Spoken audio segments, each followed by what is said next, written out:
Bismillahirrahmanirrahim. Assalamualaikum warahmatullahi wabarakatuh.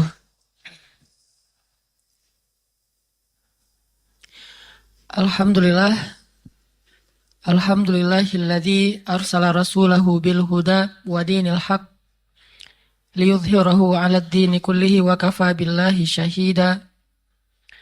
Asyhadu an la ilaha illallah wahdahu la syarikalah wa asyhadu anna Muhammadan abduhu wa rasuluhu la nabiyya ba'dah. Radina billahi rabba wa bi Muhammadin nabiyya wa bil islami dina. Allahumma salli wa sallim wa barik ala Sayyidina Muhammadin wa ala alihi wa sahbihi ajmain. Teman-teman yang dirahmati Allah Subhanahu wa taala, puji syukur kepada Allah. Allah Subhanahu wa taala lah yang telah menggerakkan kita semua untuk meramaikan rumah Allah ini. Dan mungkin tanpa kita sadari, kegiatan yang rutin kita lakukan setiap pekan, Rabu malam, yang diramaikan oleh teman-teman semuanya, benar-benar telah menjadi sunnatan hasanah. Sunnatan hasanah sesuai dengan hadis Nabi, man sanna sunnatan hasanah. Siapa yang memberi contoh yang baik, maka dia mendapatkan pahala siapapun yang meniru kebaikan-kebaikan itu. Jadi ramainya Masjid Al-Latif dan Masjid TSB ini oleh teman-teman di Bandung telah menjadi sunnah hasanah, inspirasi buat anak-anak muda di banyak tempat, di banyak kota, bahkan termasuk di Bandung sendiri. Menginspirasi banyak masjid-masjid yang dulunya mungkin krisis pemuda. Dulu banyak masjid mengeluh kalau saya isi ceramah, Ustadz gimana ya supaya anak muda bisa ramai ke masjid. Karena selalu kalau dibikin taklim, yang ramainya adalah orang-orang tua. Ya saya bilang temanya harus diganti. Ini tema mengingat kematian. Yang pasti yang datang adalah orang tua. Ya walaupun kita juga harus mengingat kematian. Atau cara mengurus jenazah. Nah, ini kita juga harusnya bisa mengurus jenazah orang tua kita. Tapi alhamdulillah sejak teman-teman di sini rajin ke masjid, meramaikan masjid, dan ini adalah qadarullah. Akhirnya banyak masjid-masjid yang lain sekarang mulai diramaikan juga dengan kegiatan-kegiatan anak muda, dan DKM-DKM-nya mulai pede sekarang. Pede untuk bisa meramaikan masjidnya dengan anak muda. Sehingga kita berharap setiap masjid, setiap kota yang anak mudanya jadi terinspirasi datang untuk taklim, datang ke masjid sholat berjamaah, mudah-mudahan kita yang ada di sini mendapatkan pahala dari kebaikan yang ditiru oleh mereka semua. Dan saya bersyukur, terima kasih buat teman-teman semuanya yang udah istiqomah, setia datang ke taklim hari Rabu, walaupun mungkin masih banyak taklim-taklim yang lain yang lebih keren, yang lebih berkualitas, yang diisi oleh ulama-ulama yang tentunya lebih rasif, lebih banyak ilmunya daripada saya. Ini semuanya sangat berharga buat saya pribadi dan buat teman-teman semuanya yang jadi panitia baik dari Pemuda Hijrah ataupun dari Masjid TSB. Dan terima kasih juga udah nge-follow Instagram saya. Terima kasih juga buat komen-komennya, buat like-nya. Dan jangan kapok ya. Saya mah orangnya gitu. Kehabisan bahan. Satu-satunya yang mungkin agak bisa improve hanya dalam bab itu aja. Yang lain agak kehabisan bahan. Pada nggak tahu? Wah, belum follow ya. Oke, sebelum kita mulai kajian kita pada malam ini judulnya apa? Saya ntar cari dulu apa judulnya. Judulnya Nekat or Faith. NOF. Dan ini ada satu model baru kita nih, luar biasa, yaitu Ustadz Asep Baikia. Silakan Ustadz, mangga. Mana Ustadz Asep teh? Kita panggilkan dari sudut merah ya, Ustadz Asep yang akan berhadapan dengan Derok. Derok teh mana? Ini mirip seperti Bandung Fighting Club ala TSB. Mangga berdiri Ustadz. Berdiri aja biar kelihatan. Cek. Ya, ini Ustadz Asep, mangga perkenalkan diri dulu. Ini adalah model poster kita yang luar biasa. Nah, ini orangnya. Assalamualaikum warahmatullahi wabarakatuh. Sama. CV, masih perlu CV nggak? Nama, Nambah. Nambah Umi tadi. Hah? Nambah Umi. Oh nggak usah. Nama aja. Ya. Nama, alamat, Nama Instagram. saya Asep. Alamat di Cikalong Wetan. Instagram kan? Ada Instagram nggak? Ada. Oh ada. Asep baik ya. Asep baik ya. Wes, ada ini. Wes, masya Allah. Ini dapat dari mana nih? Serius Weh.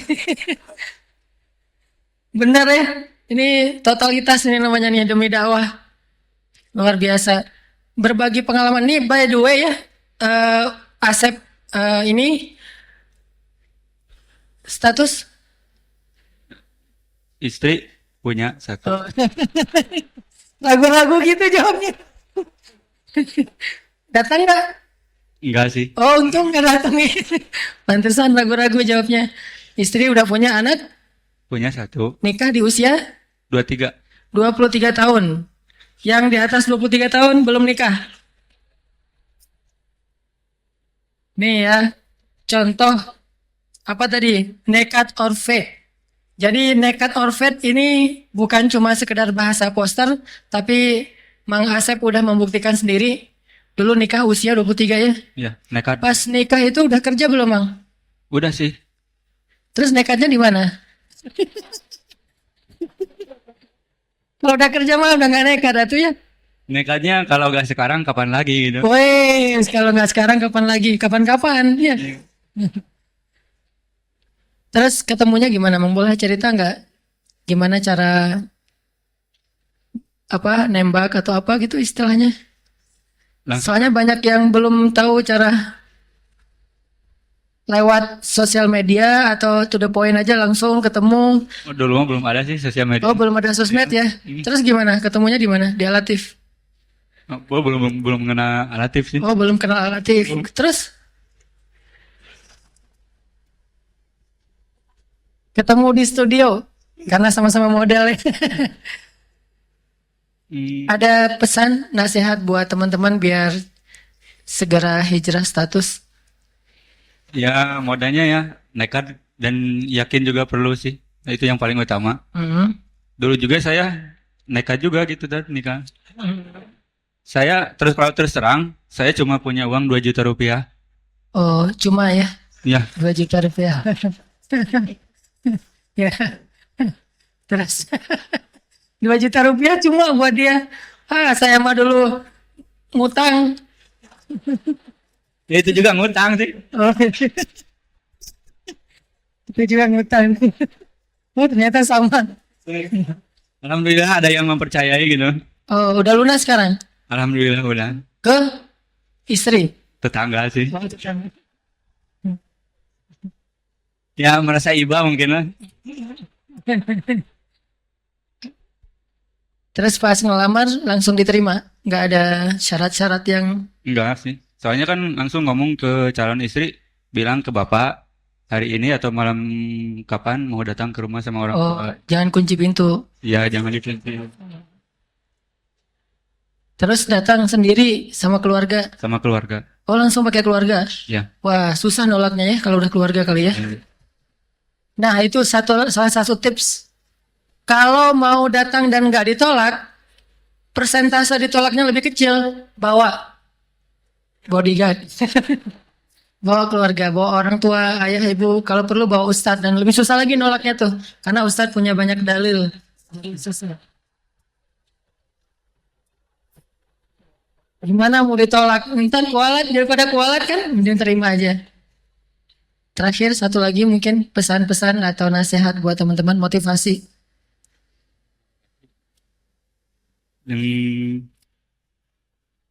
Apa ya? Kalau udah nikah gimana rasanya awal sekitar 1 tahun pertama pernikahan atau mungkin seminggu pertama? Seminggu pertama hari-harinya terasa indah gitu. Hari-hari terasa indah. Nggak seperti kasih sendiri ya. Beda lah. Bedanya gimana? Kalau tidur kan biasanya selimutnya cuman gitu aja ya. Sekarang Baju ada yang nyuciin. atau itu mah cari pembantu atau kan cari istri. Ya gitu deh ya. Barakallah. Udah? Udah aja. Alhamdulillah barakallah ya luar biasa. Mang Asep ini istrinya lagi hamil yang kedua. Usia kehamilan berapa Kang? 4 bulan. 4 bulan. Yang pertama anak laki-laki perempuan? Perempuan Sekarang udah USG belum? udah belum. Belum ya. Jadi mudah-mudahan mau laki-laki atau perempuan lagi? Enggak sih, Allah ini. ke sana ke sini soalnya dulu pas pertama pas istri ngelahirin saya nungguin. Jadi gak berpikir mau perempuan atau Yang penting selamat ya. selamat lancar gitu. Oh, jadi pas nggak mau USG juga ya? Belum sih belum. Berarti nggak nyiapin atau nyiapin 2 nama berarti? Ya. Masya Allah. Kalau persiapan kayak ini barang-barang bayi, baju, kalau belum tahu laki-laki perempuan gimana? Ada bayi mau Ada yang aja sih. ada yang biru gitu ya? Ah, yang umum aja lah. Yang umum, yang umum putih gitu ya? Masya Allah. Luar biasa. Kita doakan bersama-sama mudah-mudahan anak Mang Asep lahir dalam keadaan selamat, begitu juga ibunya jadi anak yang soleh-solehah. Dan mudah-mudahan kalau gara-gara poster yang Mang Asep jadi model di sini menginspirasi banyak teman-teman datang menjadi amal jariah insya Allah. Barakallah. Gak usah sedih Mang. Ya, makasih Mang Asep. Ya. Teman-teman yang dirahmati Allah Subhanahu wa taala, kemarin tuh pas saya dapat kesempatan untuk berbagi pengalaman dakwah dengan teman-teman di Kediri, pulangnya saya mampir di Jogja. Terus sampai di Jogja tuh kita cari-cari oleh-oleh, belanja gitu. Udah semuanya dibelanjain. Tiba-tiba istri saya nyeletuk bilang, manggilnya apa ya? Istri saya manggil saya tuh,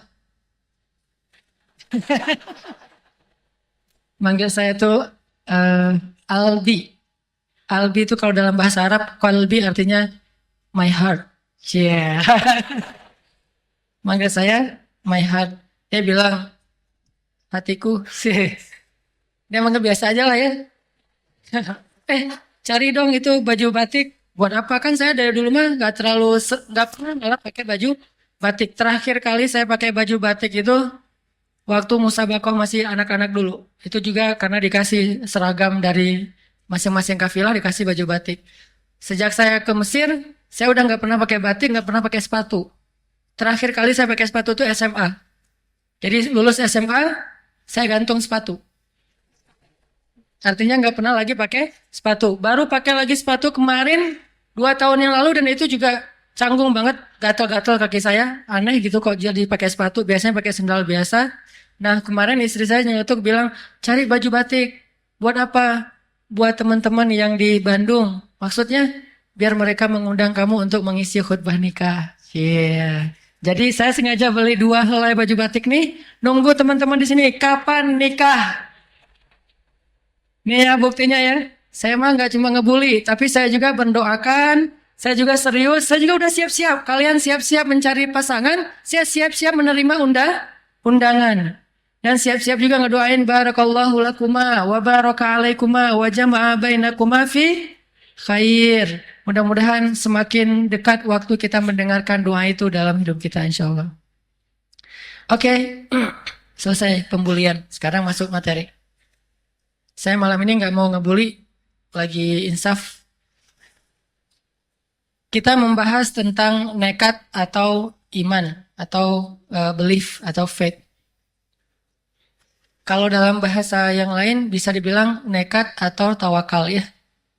Nah, banyak orang yang nggak bisa ngebedain mana tindakan yang nekat dan biasanya berujung konyol, mana tindakan yang tawakal dan nggak mungkin sia-sia.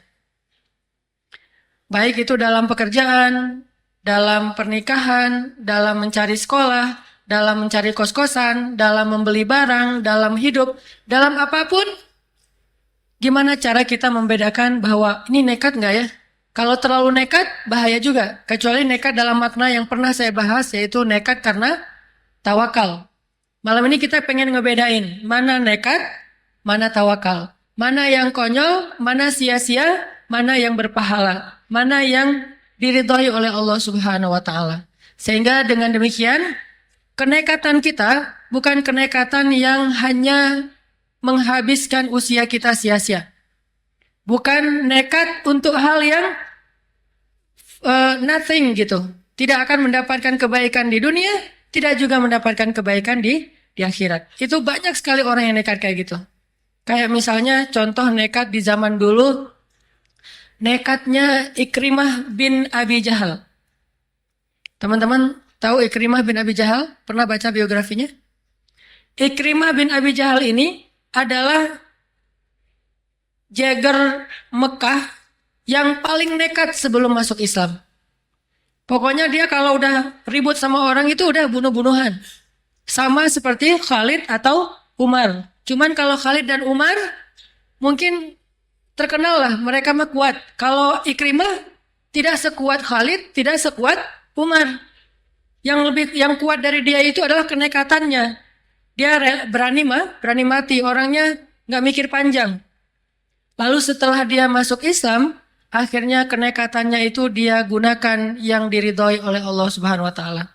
Dalam satu peperangan, kaum muslimin melawan pasukan Persia, kaum muslimin hampir mengalami kekalahan karena jumlah kaum muslimin lebih sedikit daripada pasukan Persia. Akhirnya ketika kaum muslimin terdesak, Ikrimah bin Abi Jahal berdiri di atas batu dan berteriak mengatakan, "Wahai kaum muslimin, siapa dari kalian yang mau berbaiat mati dengan saya?" Baiat mati, artinya nggak mungkin hidup. Siapa di antara kalian yang mau berbaiat mati dengan saya? Maka siapa yang mau berbaiat mati dengan saya, kita akan terobos barisan musuh untuk membuka jalan bagi pasukan kaum muslimin. Kita akan obrak-abrik tuh barisan musuh yang sangat kuat. Tetapi resikonya tidak ada satupun dari kita yang akan selamat.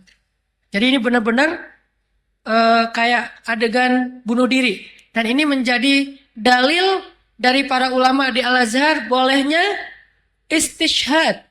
Istishhad itu bom bunuh diri dengan syarat bukan di negara yang aman seperti Indonesia.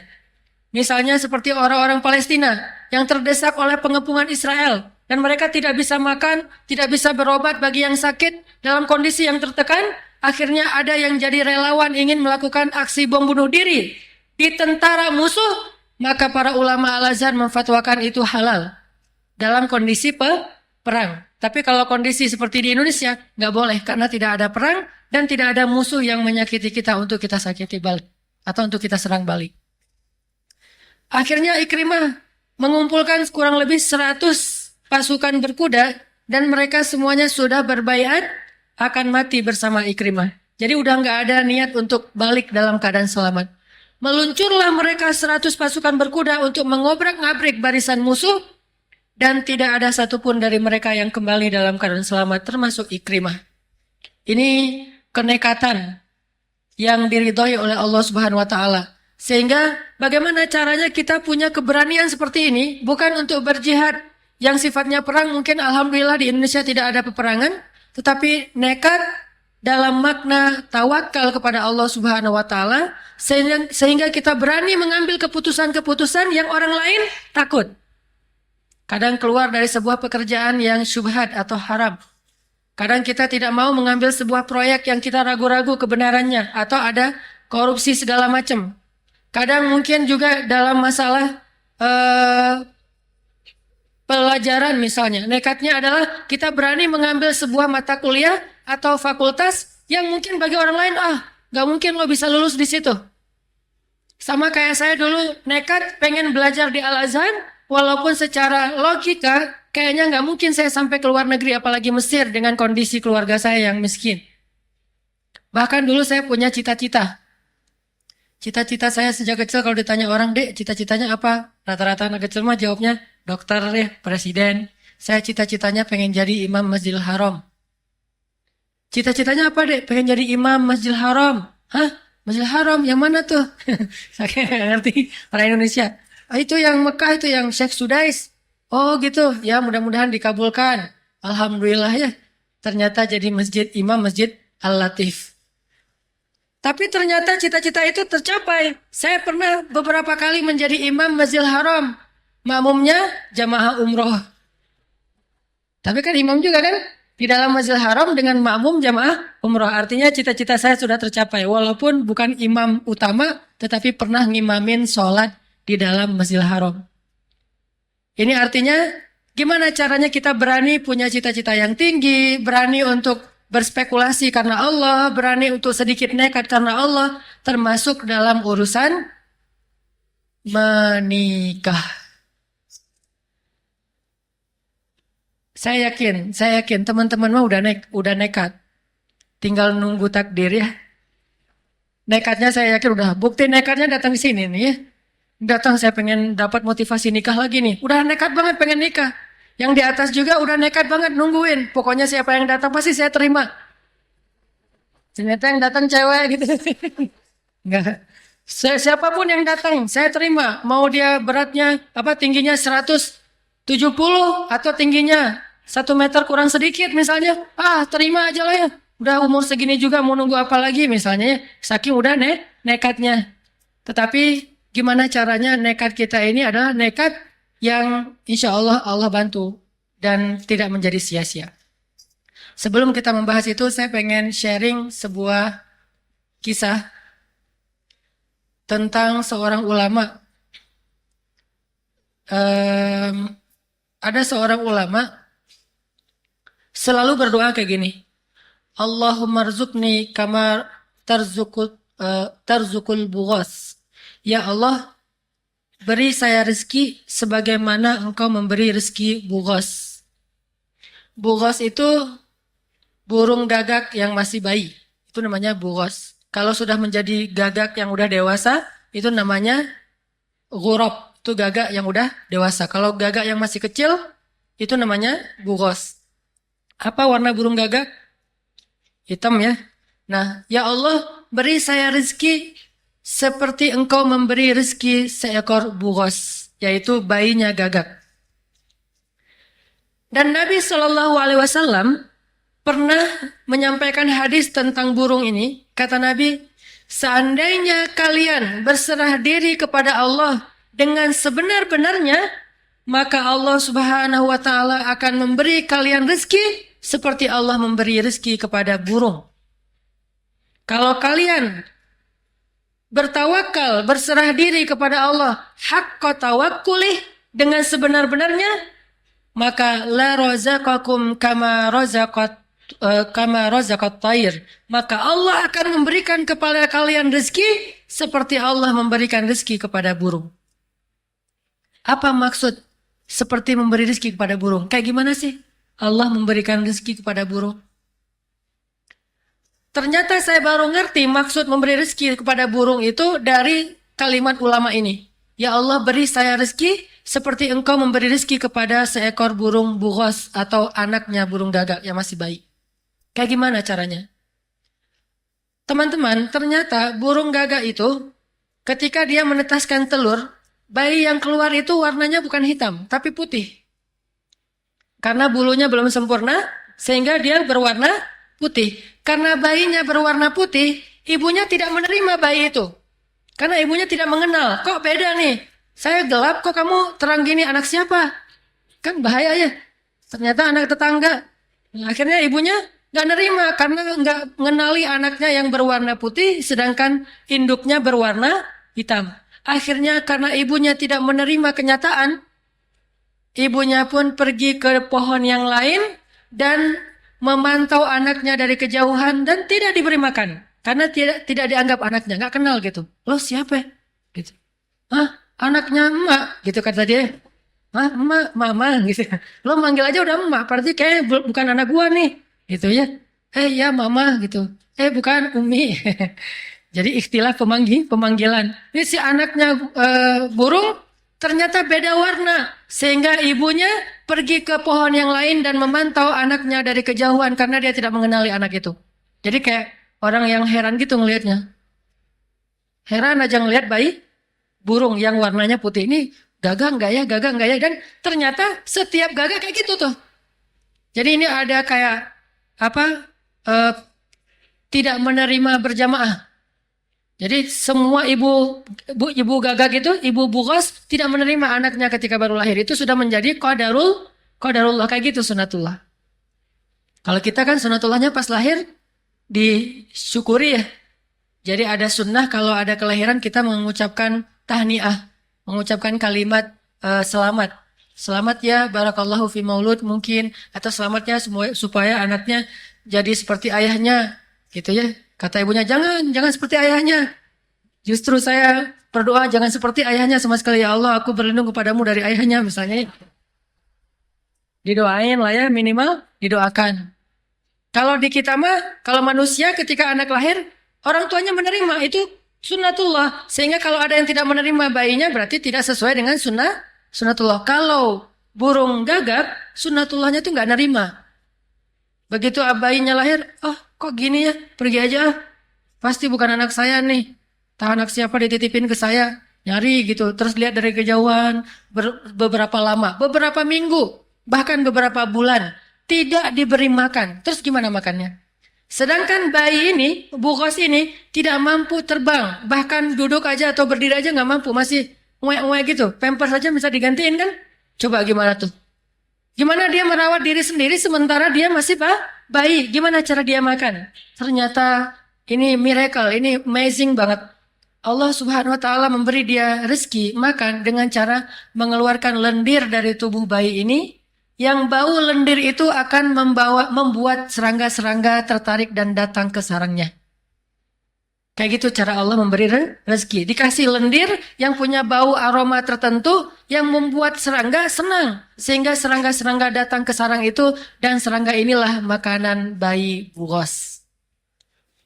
Makan terus. Setelah udah tumbuh, semakin dia tumbuh, maka aroma dari tubuhnya berkurang. Semakin tumbuh, warnanya semakin gelap, semakin hitam. Ketika warna tubuhnya sudah semakin hitam dan sudah jelas, akhirnya ibunya yang mengamati dari kejauhan datang ke sarang itu dan mengatakan, oh benar lo anak gua. Dia untung gak bilang, kemana aja selama ini? Sekarang gak keluar. Wah saya kutuk kamu jadi kayu gitu kan ya. Atau saya kutuk kamu putih lagi. Ini sih mau juga dikutuk biar putih. Gak nyambung. Ya, oh ternyata ini anak saya nih. Nah ibunya datang. Sejak bukas ini sudah berwarna hitam, sudah keluar bulu-bulunya, dan sudah dikenali oleh ibunya, maka aroma tubuh di tubuhnya itu sudah menghilang, dan sejak saat itu serangga tidak datang lagi ke sarang itu, karena dia sudah diberi makan oleh ibunya. Begitu Allah Subhanahu wa Ta'ala memberi rezeki kepada hambanya. Coba teman-teman buka Al-Quran untuk membuktikan bahwa Allah Subhanahu wa Ta'ala tidak mungkin membiarkan hambanya itu hidup tanpa dirawat oleh Allah. Surat Hud. Surat 11, surat Hud ayat 6. Surat Hud, surat 11 ayat 6. A'udzu billahi minasy syaithanir rajim.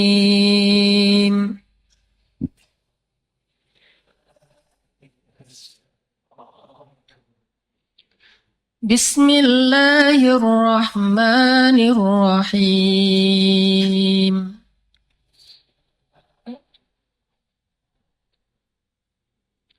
وما من دابة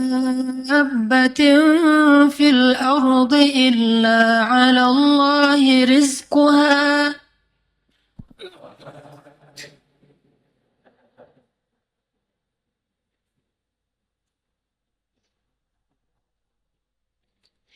ويعلم مستقرها ومستودعها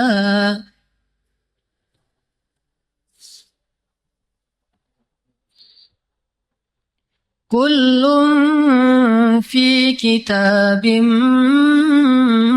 مبين.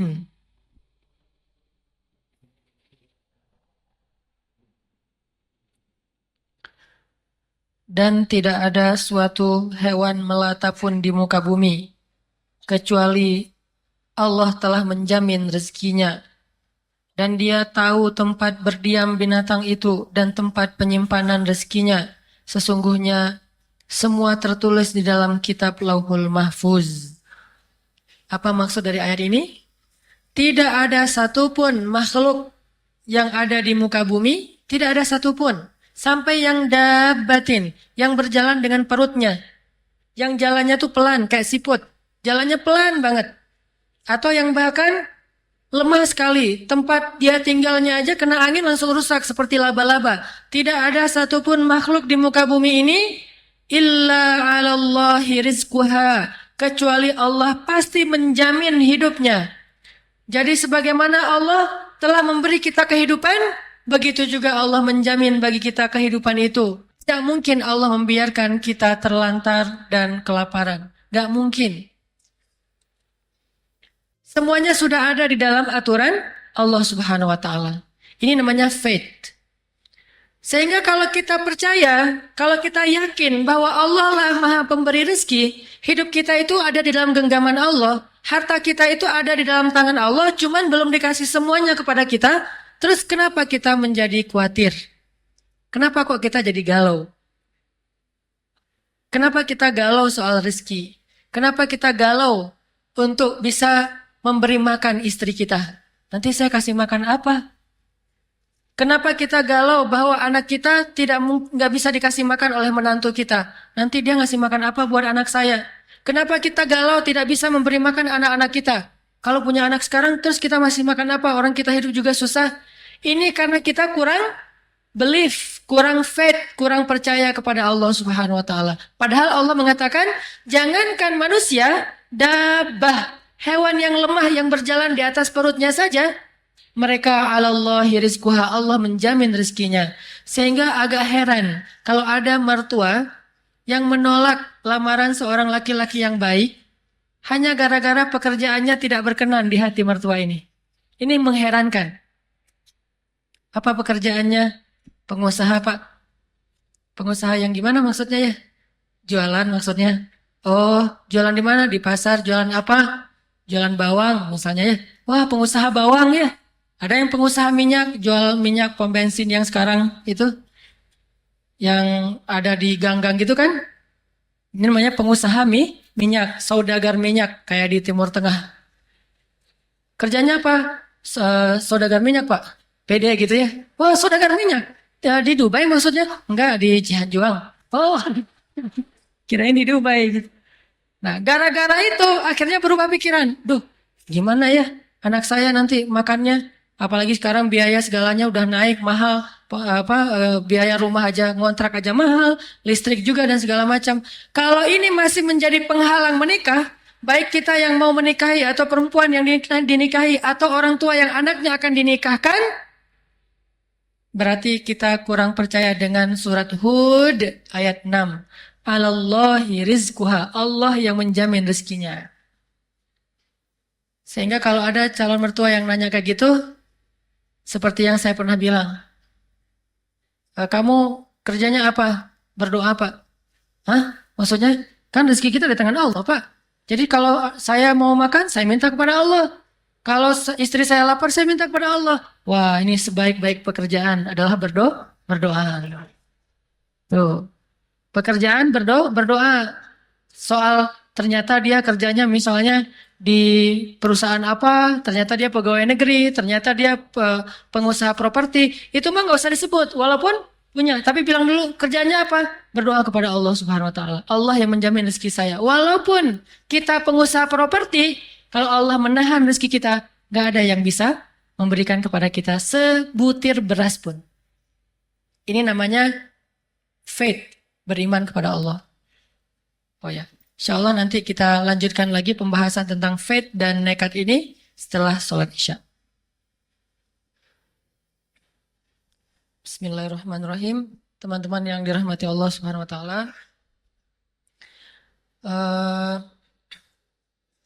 Kita tadi membahas tentang bagaimana Allah Subhanahu wa taala Maha Kuasa menjamin rezeki hambanya dan mendengarkan doa-doa kita. Dan jangan pernah berpikir bahwa ada hal yang sulit bagi Allah. Kalau sesuatu itu sulit buat kita, belum tentu itu sulit buat Allah. Bukan belum tentu, pasti itu nggak sulit buat Allah. Sampai para ulama menganalogikan tuh gini. Bagi Allah, memberi rezeki sebanyak apapun kepada semua hambanya, itu lebih ringan daripada seorang yang punya harta yang berlimpah, ngasih uang hanya sekitar 1.000 rupiah. Ini misalnya nih, kita minta duit ke seorang laki-laki kaya raya, bahkan terkaya di Indonesia misalnya. Dia punya mall, dia punya hotel, dia punya perusahaan-perusahaan minyak, dia punya pulau bahkan, dia punya jalan tol, kaya banget. Mungkin penghasilan dia, profit dia dalam sebulan itu udah puluhan miliar atau bahkan ratusan miliar. Saking kayanya, sampai udah nggak kehitung lagi lah saking banyaknya hartanya. Pajaknya aja mungkin berapa puluh tahun gaji kita. Itu pajak yang dia keluarin setiap tahun. Itu berpuluh-puluh tahun gaji kita. Orang kayak gitu, tiba-tiba kita datang minta, Pak, saya minta uang 1.000 rupiah. Kira-kira buat dia berat nggak tuh 1.000 rupiah? Berat, soalnya nggak ada uang receh. Nyari 1.000-nya tuh berat. Kalau nyari 100.000 mungkin bisa, nyari 1.000-nya itu susah. Artinya bagi dia 1.000 rupiah itu ringan banget, kayak nggak ngasih gitu, kayak nggak ada yang berkurang. 1.000 rupiah bagi dia sama sekali tidak mengurangi hartanya sama sekali. Jadi nggak, aduh berkurang uang saya 1.000 gara-gara diminta dia. Kan nggak mungkin ngomong gitu kan? Pak, saya minta uang 1.000 rupiah, 1.000 rupiah. Oh, buat apa? Nanya gitu buat apa? Saking beratnya ngeluarin uang 1.000, nggak mungkin. Saking ringannya, jadi 1.000 rupiah, ya udah, nih ambil aja. Itu juga kalau ada di saku dia, saking banyaknya harta.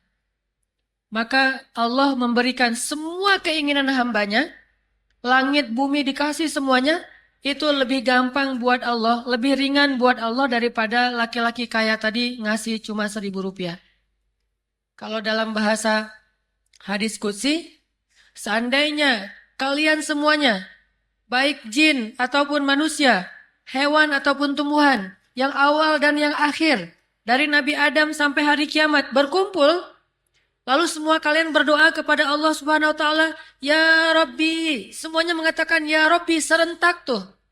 Semuanya berdoa ya Allah, Ilahi, semuanya mengeluh kepada Allah. Semuanya mengadu kepada Allah, semuanya curhat kepada Allah, semuanya ngomongin masalahnya kepada Allah dan meminta jalan keluar, meminta rezeki, meminta harta, maka Allah Subhanahu wa taala memberikan semuanya sesuai dengan permintaan mereka.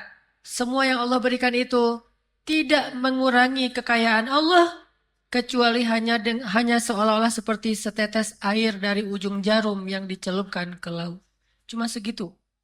Saking ringannya Allah menolong hambanya. Semuanya serentak dari ujung bumi sampai ke ujung langit.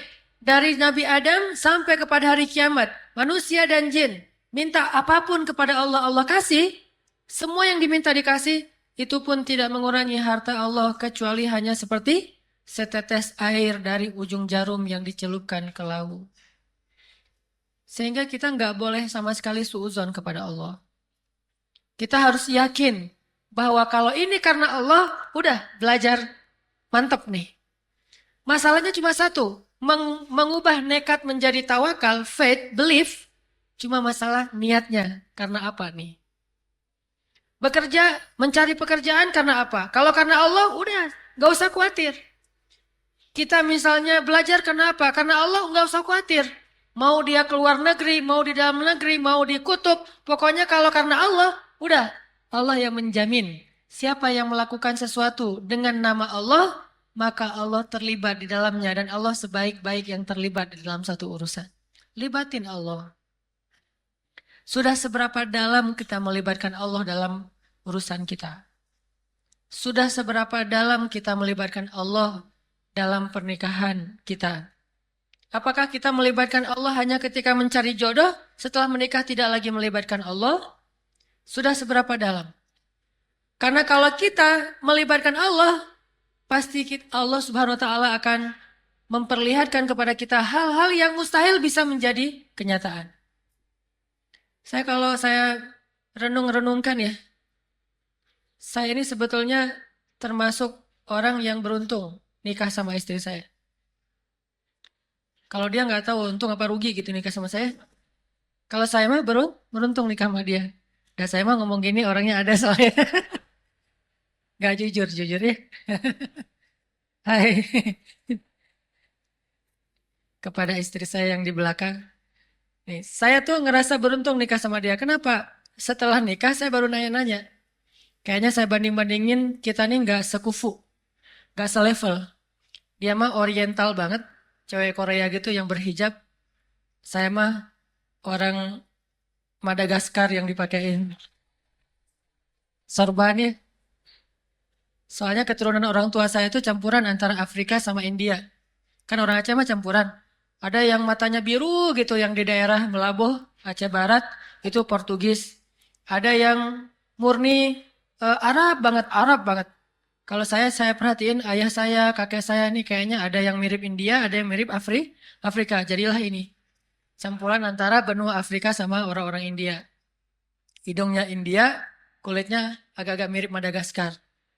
Makanya pas di Mesir, teman yang paling banyak dari Afrika yang soulmate-an sama saya itu Madagaskar sama Kongo. Dan namanya Triple H. Hanan, Harun, satu lagi, lupa Soalnya mereka mah di Afrika nggak ada sosmed. Jadi saya nyari-nyari, ngepoin yang namanya Harun mana? Harun Madagaskar. Gak ada Harun Madagaskar, Harunnya macam-macam. Ada Harun Mesir gitu ya. Yang keluar banyak tuh malah Nabi Harun, kisah-kisah Nabi Harun. Wah, kan ini nih cara carinya Harun Madagaskar. Oh, Hasan satu lagi, Kongo. Dia kalau memperkenalkan diri, Hasan Kongoi Demokratia, kata dia. Pakai bahasa Perancis, karena orang Kongo bahasanya Perancis. Artinya tadi saya membandingkan kayaknya nih, apa ya kelebihan saya kok dia kelepek-kelepek gitu sama saya. Kalau ngandalin fisik mah, dah gini, agak-agak eksotis. Maksudnya nggak putih. Ngandalin fisik enggak. Ada yang ketawanya ngenyak gini. Bahagia banget ya. Bahagia gitu ketawanya. Nah, terus pas udah nikah saya nanya, emang kamu ngelihat saya apanya? Kalau Ustadz kan bukan kriteria yang paling ini gitu ya. Karena banyak juga yang bukan Ustadz tapi orang soleh. Ustadz juga belum tentu soleh. Kalau kata dia sih ini jujurnya, kamu mah bukan kriteria saya. Wah itu mah paling, kamu bukan kriteria saya. Loh, terus kenapa diterima? Banyak alasan. Satu, saya takut dengan orang Sumatera, cenah. Soalnya kasar-kasar. Kalau ngomong to the point, belak-belakan gitu. Kan saya mah udah lama di Bandung. Bahasa Sunda juga udah bisa, walaupun gak berani ditampilkan, pakai bahasa tulis aja. Oh, terus alasan kedua kenapa? Kok gak kriteria dia banget? Pertama orang Sumatera. Kedua, mungkin takut juga dengan Ustadz. Tahu kan kenapa? Nah, itu. Wah, kamu Ustadz. Kalau Ustadz mah kan banyak yang percaya. Ustadz mah insya Allah soleh. Semuanya pengen sama Ustadz kan jadi bahaya kan ya? Lebih rawan lah gitu ya. Ditambah lagi dalilnya banyak. Surat An-Nisa ayat kedua tuh. Susah Ustadz nih. Bukan kriterianya banget. Ustadz lagi yang kedua. Yang ketiga apa? Yang ketiga mungkin masalah usia juga gitu. Terus apalagi lah beberapa kriteria. Banyak ternyata lama-lama. Terus kalau saya nggak kriteria kamu banget, terus kenapa mau diterima? Bahkan udah banyak yang datang ke dia itu ditolak. Pas saya kepoin yang datang, namanya siapa? Saya ingat langsung cari Instagramnya. Pengen ngebanding-bandingin gitu. Saya apakah lelaki juara atau enggak gitu. Nyari Instagramnya. Pas lihat, wah keren juga nih yang datangnya. Dan rata-rata yang datangnya putih-putih. Mungkin saya yang unik kali ya. Biasa, kalau putih mah biasa. Jadi yang eksotis mah jarang. Mungkin saya karena unik, eksotis, jadi keterima. Saya ngeliat, wah lebih keren dari saya. Secara pekerjaan lebih mapan dari saya. Kemudian secara keturunan juga kayaknya nyambung nih sama-sama orang Sunda. Kalau mau ngabodor, here itu nyambung gitu. Wah, kayaknya kok dia nggak ketolak. Yang ini ketolak. Ada dokter, ada pengusaha, ada pejabat, ada macam-macam tuh. Kok ketolak semua? Ternyata rahasianya mungkin mereka datang ngandelin semua itu, saya mah datang ngandelin Allah Subhanahu wa taala. Pas saya bilang, jadi sebelum saya datang saya pelet dulu pakai doa, ya wadud, ya wadud. Gitu ya. Udah langsung, apa nih? Tiba-tiba langsung nerima. Pokoknya pakai dalam tanda petik peletnya itu berharap kepada Allah. Yang mustahil aja bisa. Jadi kalau sekarang saya ngerasa kayaknya nih, saya orang yang sangat beruntung bisa ngedapatin cewek Korea yang berhijab, itu gara-gara mungkin menggunakan kuasa langit. Allah Subhanahu wa taala yang membolak-balikan hati, baik hati orangnya atau hati mantannya atau hati orang tuanya. Hati mantannya apa? Biar nggak balik lagi. Udah aja pergi-pergi aja deh. Allah balikin hatinya, nggak usah deket-deket loh, gitu. Udah ada hamba gua nih, Hanan Ataki. Gitu. Ini ya teman-teman, jadi ngandelin Allah. Kalau kita makin kuat mengandalkan Allah, makin mudah urusan kita. Masalahnya yang kita belum terlalu paham mungkin gimana sih cara ngandelin Allah? Ya kita pengen nih mengandalkan Allah, tapi caranya gimana? Satu, caranya selalu niatkan karena Allah Subhanahu Wa Taala. Kalau kita meniatkan sesuatu karena Allah, innamal a'malu binniyat, maka nanti kalimat berikutnya, faman kanat hijratuhu ilallahi wa rasulih, fahijratuhu ilallahi wa rasulih. Siapa yang melakukan sesuatu karena Allah dan Rasul, pasti akan ditolong oleh Allah dan sampai kepada Allah. Ini artinya kita libatkan Allah dengan niat.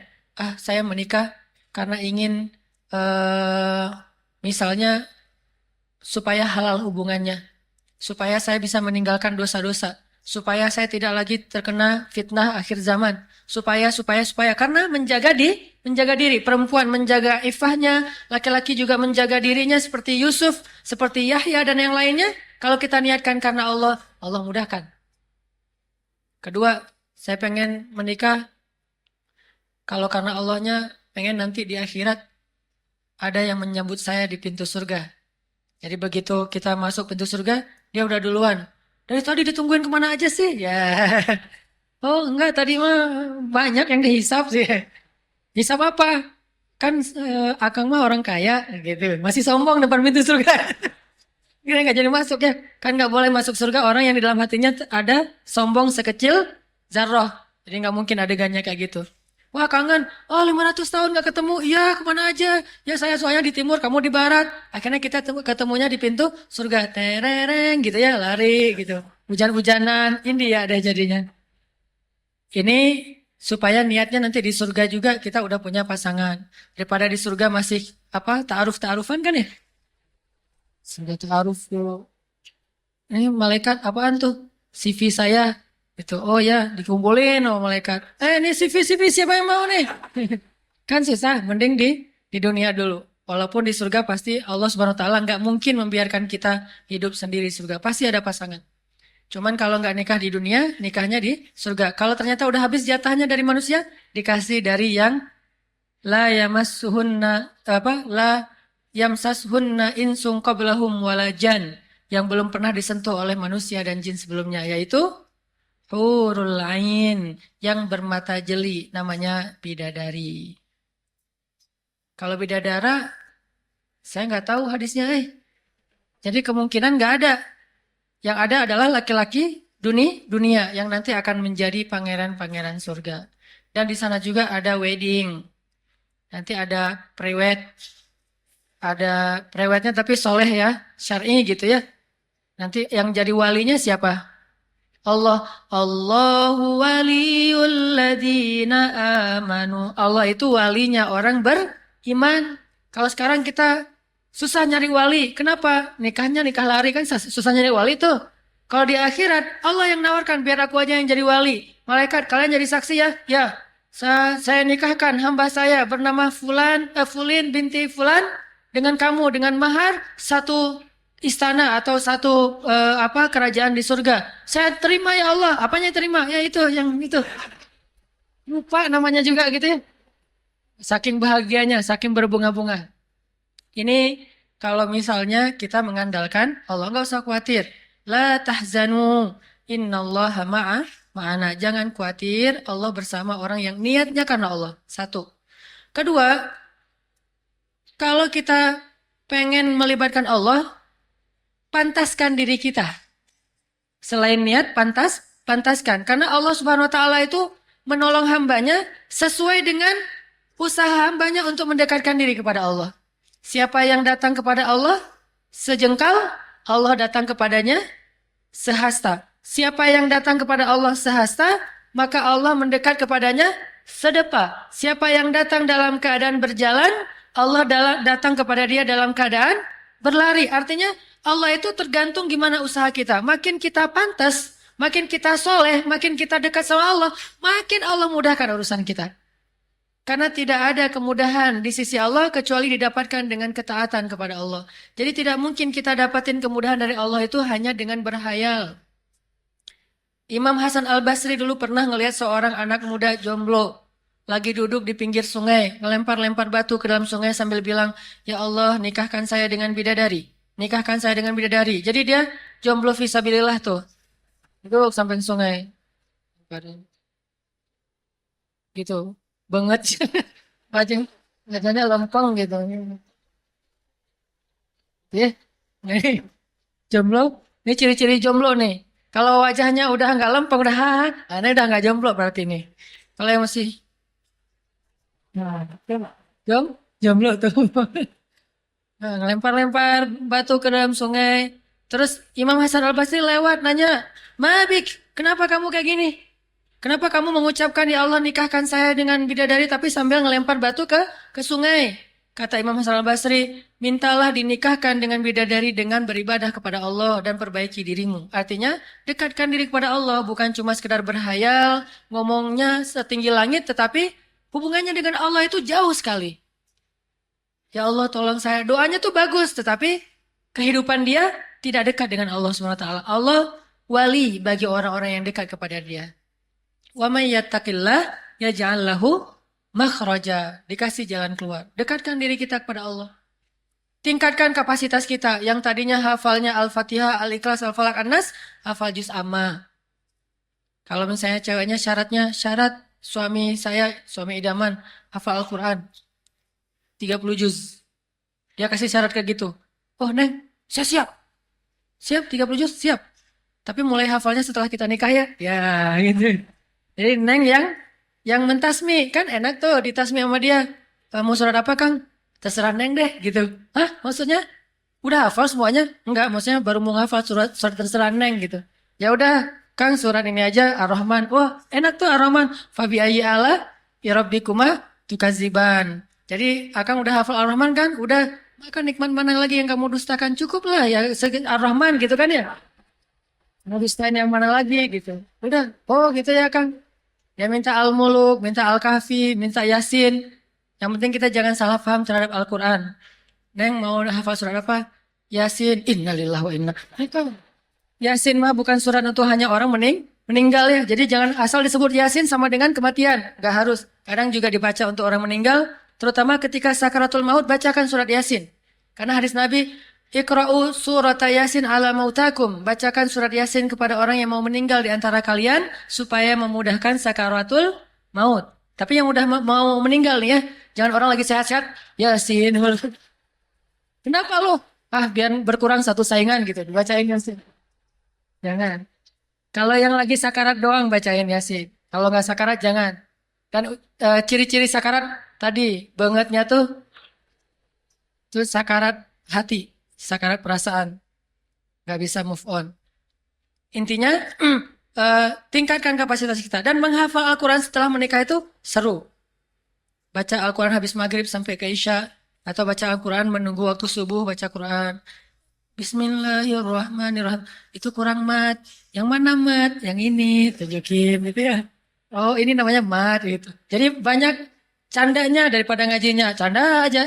Kita kok baru satu ayat ya? Jangan. Akhirnya cari guru tahsin aja deh. Nggak beres soalnya kalau berdua. Ngafal Quran, setoran. Kalau perlu setorannya yang satu. Ini perlu dibahas nggak ya?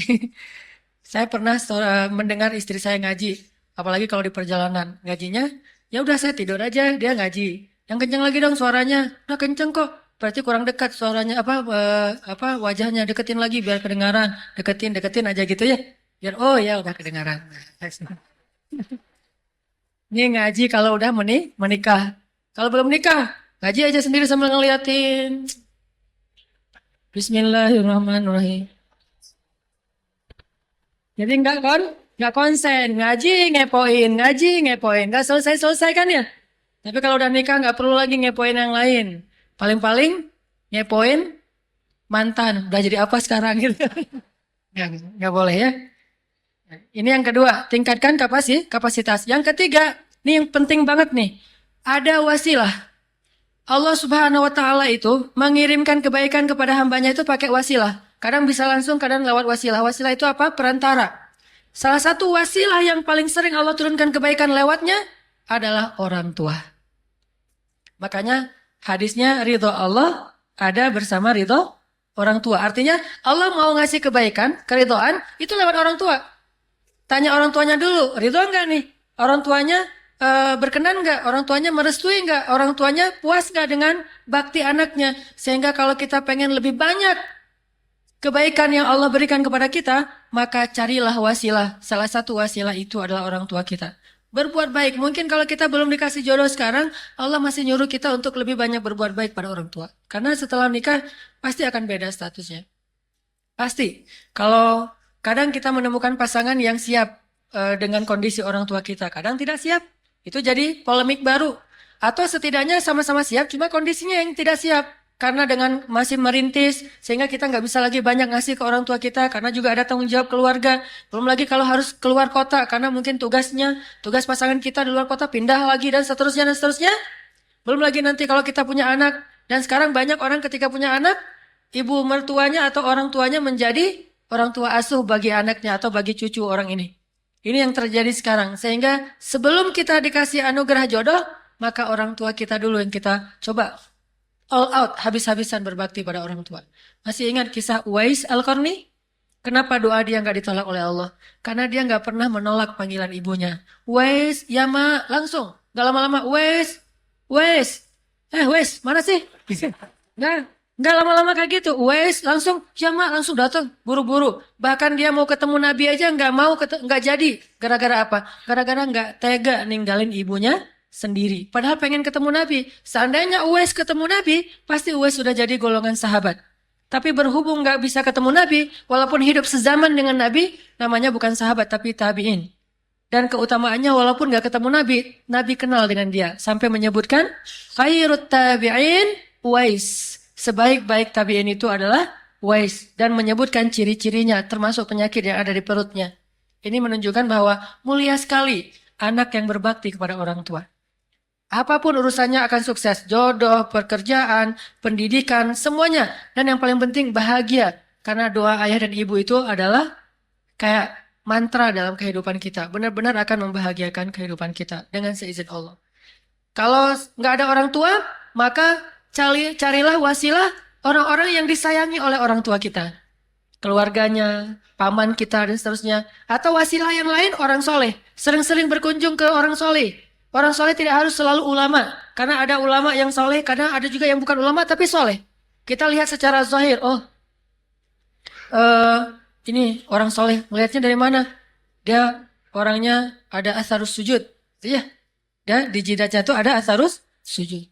Makanya kenapa saya selalu pakai kupluk? Saya tidak mau ria menutupi asarus sujud. Gak ada. Jadi ada asarus sujud. Oh berarti ini rajin tahajud nih. Atau kelihatan orangnya tawadu. Tetapi semua orang tahu bahwa dia itu orang soleh. Datang ke dia. Akhi, doain saya ya. Saya pengen nikah. Oh ya udah ada calon? Belum. Ya udah saya doain. Ya Allah beri dia calon. Sebelum nih nikah calon dulu. Ya Allah beri dia calon. Ya Allah mudahkan urusan dia. Ya Allah perkenalkan. Baru gitu ujung-ujungnya. Baru teringat. Saya punya adik kata dia. Dia hafizah. Belajarnya di Madinah. Dan sekarang mau pulang. Dia tapi nggak mau nyari-nyari orang yang Madinah atau Mesir. Pengennya yang di Indonesia. Biar sama-sama ada akhirat ada dunia katanya. Kayaknya kamu cocok dengan adik saya. Oh ya udah kenalin. Kenalin aja. Ujungnya pasti kenalin pakai cadar. Wah takut. Kenapa? Saya belum siap hatinya. Saya masih belum terlalu soleh. Justru kita cari yang kayak kamu yang merasa tidak soleh tapi udah soleh paksa. Ya ujung-ujungnya kenapa maksa ya Pak? Akhirnya marah ya. Paksain. Padahal kita nolak secara halus. Mungkin nggak ngeklik atau apa. Nolaknya secara halus. Intinya ada aja jalan. Cari orang soleh, minta doa dari orang soleh. Kayak dulu sepupu saya tuh ada yang pas mau ikut tes pegawai negeri, datang ke kiai-kiai. Pak Yai, saya mau ikut PNS. Oh, bagus-bagus gitu katanya. Terus minta didoakan ya Pak Yai. Boleh. Ya udah, saya doakan. Ntar dulu Pak Yai, ambil apa? Pulpen. Tolong doakan pulpen saya. Biar nanti nulisnya lancar, kata dia. Jadi dia bukan minta doa dirinya, pulpennya disuruh doain. Jadi kasih pulpen. Udah kasih pulpen. Kiainya pun ada ternyata seorang ustadz. Mungkin gak mau ngecewain dia ya. Didoain. Begitu ya. Ini pulpen udah saya doakan. Ternyata nilainya paling jelek di antara yang ikut ujian. Wah ini ternyata pulpennya gak benar nih. Udah. Atau mungkin dia ternyata pas berangkatnya salah ngambil pulpen. Kan pulpennya banyak tuh di tempat pulpen. Ngambil yang belum didoain. Intinya minta doa orang soleh. Dan itu ngaruh banget. Saya sering kali kalau ketemu orang soleh minta doa dan minta nasihat. Dua tuh. Doa dan nasihat. Nasihat mah bukan teori. Tetapi sesuatu yang hasil pengalaman dia. Kalau ketemu orang yang rajin tahajud saya minta nasihat. Gimana ya biar saya bisa rajin tahajud. Ketemu yang rajin tilawah. Gimana ya saya bisa rajin tilawah. Kayak gitu tuh sama orang soleh. Karena orang soleh. Auliaullah. Wali-wali Allah di muka bumi. Dan lewat mereka Allah menurunkan banyak kebaikan. Kalau Allah mau menurunkan kebaikan itu, kalau nggak lewat orang soleh, maka lewat hamba-hambanya yang lain, seperti makhluk hidup, seperti hewan, seperti tumbuhan. Lewat mereka Allah turunkan rahmat. Kenapa? Karena mereka tidak punya dosa. Makanya, berbuat baiklah kepada orang soleh, dekati orang soleh, minta doa orang soleh. 3 tadi tuh. Niatkan karena Allah, kemudian tingkatkan kapasitas kita, dan yang ketiga adalah, cobalah mencari wasilah, yaitu dengan cara minta doa dari orang tua atau orang soleh. Dan tawasul ini tawasul yang masyru', yang boleh. Yang mungkin masih diperdebatkan itu tawasul kepada orang yang sudah meninggal. Ada yang mengatakan boleh, ada yang mengatakan tidak. Dan saya tidak mau membahas fikih ikhtilaf. Cuman kalau yang masih hidup nggak ada ikhtilaf. Semua ulama sepakat boleh meminta doa kepada orang yang soleh yang masih hidup. Kalau udah meninggal tergantung mazhab masing-masing. Itu teman-teman. Dan saya doakan juga, walaupun saya bukan orang soleh, tapi masih belajar, supaya teman-teman semuanya yang sudah punya niat menikah, segera bisa dipertemukan dengan calon pasangan hidupnya. Dan yang sudah menikah dikaruniai anak, kemudian orang tua yang hadir di sini, nikahkan anak-anaknya. Karena sesungguhnya fitnah di akhir zaman itu gara-gara telat menikah. Dan salah satu di antara perintah Nabi itu kepada orang tua adalah menikahkan anaknya jika ada yang datang melamar dan orang itu orang yang baik akhlaknya. Nabi nggak bilang baik agamanya, tapi baik akhlaknya. Karena orang kalau akhlaknya baik, insya Allah agama mudah untuk diajari. Tapi kalau akhlaknya buruk, susah. Makanya kalau akhlaknya baik, jujur, orangnya kayaknya muti, orangnya kayaknya gampang untuk dibentuk. Walaupun agamanya pas-pasan, baca Iqra juga belum bisa, gak masalah, nanti juga akan belajar.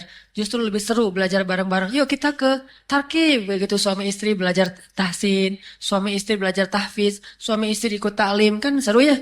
suami istri ikut acara wedding temennya gitu kan. Ini ingat masa lalu ketika dia akad 10 kali nggak beres-beres gitu. Tidak sah kata saksi. Akad lagi. Gimana saksi? Belum. Akad lagi. Ternyata saksinya adalah mantan. Makanya nggak sah. Bisa aja ya. Makanya hati-hati mencari saksi. Jangan sampai saksinya itu mantan yang belum move on. Pasti nggak sah. Barakallahu li walakum. Astagfirullahaladzim atas segala kekurangan. Marilah kita tutup dengan muhasabah. Dan salah satu muhasabah yang perlu kita selalu ulang-ulang adalah tentang dosa-dosa kita. Allah Subhanahu wa Ta'ala itu, teman-teman, tidak melihat kita dari masa lalu kita, tapi Allah melihat kita dari yang sekarang. Kalau sekarang status kita adalah orang yang belum sadar, maka kita adalah orang yang jauh dari Allah, orang yang durhaka. Tapi kalau sekarang kita adalah orang yang sudah sadar, orang yang sudah bertaubat, udah hijrah, maka masa lalu itu Allah lupakan. Sehingga nggak usah pesimis kalau kita mungkin dulu punya masa lalu yang tidak baik, tapi pengen menikah orang yang baik-baik. Seorang perempuan, aduh saya mah nggak baik dulunya, tapi pengen punya imam yang soleh. Laki-laki juga gitu, saya mah dulu juga punya banyak dosa, tapi pengen punya istri yang soleha. Jangan lihat masa lalu, tapi lihat kita yang sekarang. Karena Allah akan mempertemukan kita dengan orang yang sesuai dengan kita hari ini, bukan yang sesuai dengan kita di masa lalu. Sehingga perbaiki diri kita, banyak istighfar, banyak taubat, ingat dosa-dosa kita. Dan kalau udah ingat dosa itu, ingat bahwa Allah Subhanahu wa Ta'ala lah yang telah menyelamatkan kita dari dosa-dosa itu. Karena kalau Allah nggak nyelamatin kita, kayaknya sampai sekarang kita masih kayak gitu. Dan nggak tahu kalau kita meninggal tiba-tiba dalam kondisi seperti itu, na'udzubillahi min dzalik, tidak ada sedikit pun kenikmatan nanti di akhirat. Bahkan di kubur aja udah susah, apalagi nanti di padang mahsyar. Makanya setiap kali ini ingat dosa-dosa, ingat nikmat Allah. Allah yang udah nyelamatin saya. Allah yang udah memberi saya hidayah. Allah yang udah memberi saya kesempatan untuk berhijrah. Lalu kita mencoba untuk bertaubat kepada Allah. A'udzu billahi minasy syaithanir rajim. Bismillahirrahmanirrahim. Alhamdulillahi rabbil alamin. Alhamdulillahi rabbil alamin. Alhamdulillahi rabbil alamin. Alhamdulillahi rabbil alamin. Ilahana ya Allah. Ilahana ya Rahman. Ilahana ya Rahim. Allahumma antas salam. Allahumma antas salam. Allahumma antas salam. Wa minkas salam. Wa ilaika ya'udu salam. فحينا بالسلام وأدخلنا الجنة دار السلام. Kita berzikir sebentar. La ilaha illallah, la ilaha illallah, la ilaha illallah, la ilaha illallah. La ilaha illallah, la ilaha illallah, la ilaha illallah, la ilaha illallah, la ilaha illallah, la ilaha illallah, la ilaha illallah, la ilaha illallah.